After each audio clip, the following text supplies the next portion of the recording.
Hello mga boss, yan sa mga naghahanap dyan ng Toyota Innova and 2012 model. Ay sa post ko nito 2012, yung tiningnan ko yung ORCR pala nito, 2014 model po pala siya. Yan, mas bata pa siya ng 2 taon.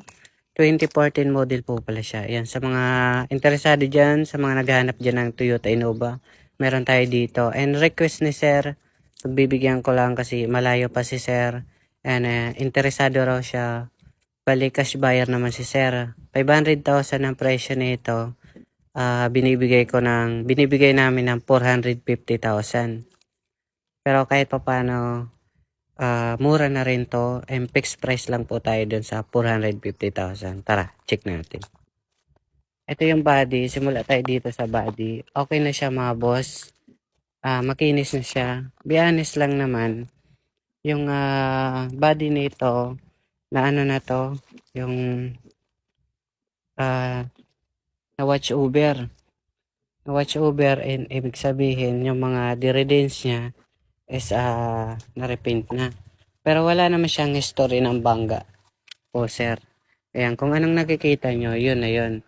Wala siyang history ng bangga or baha. Wala talaga.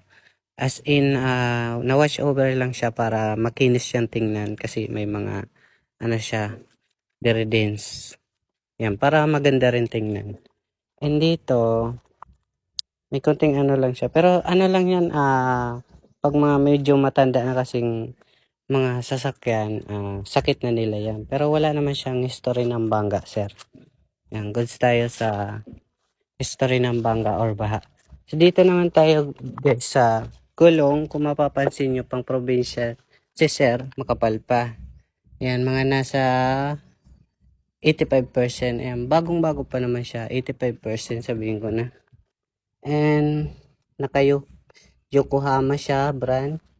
Tapos yung, ano niya, size 15. Tapos yung model, 2024. Ayan.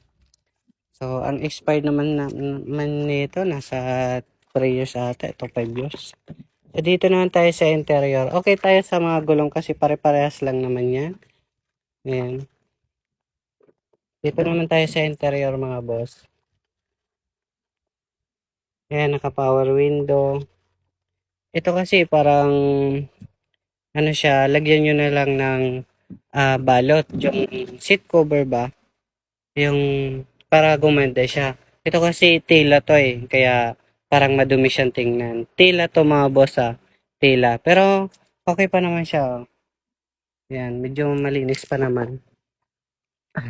Sa personal, pero pag nakita nyo personal guys, kasi tila siya, parang dikitan talaga siya, kaya lalagyan nyo na lang siya ng leather seat o kaya balot na seat cover, depende po sa inyo. Eh mga boss, okay naman siya yung interior niya, mga ganyan. Goods naman siya. Dito tayo sa second row, ayan. Tila kasi mga boss, tingnan nyo, hindi naman siya totally dumi. Pag ginanyan mo, ayan, hindi naman siya totally dumi. Tila lang kasi talaga siya mga bossing. Kaya parang madumi lang tingnan.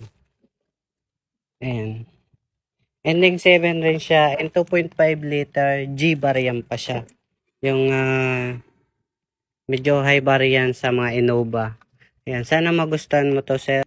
So babanggitin ko yung details niya and presyo pala nito mga boss. Ito 2014 model po pala. Toyota Innova na G variant 7-seaters.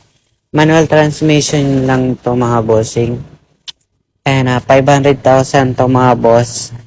Ibibigay ko na lang ng 450,000 basta sa mga cash buyer. Kagaya kay sir, nagre-request ng video. Nalubatan kasi ako. Ito, voice na lang kasi para banggitin ko yung presyo. Ito, 450,000. So, okay naman to. Goods naman to mga boss. Walang issue. So, dito kami sa Cubao, Quezon City. So, yun lang mga boss. Maraming salamat.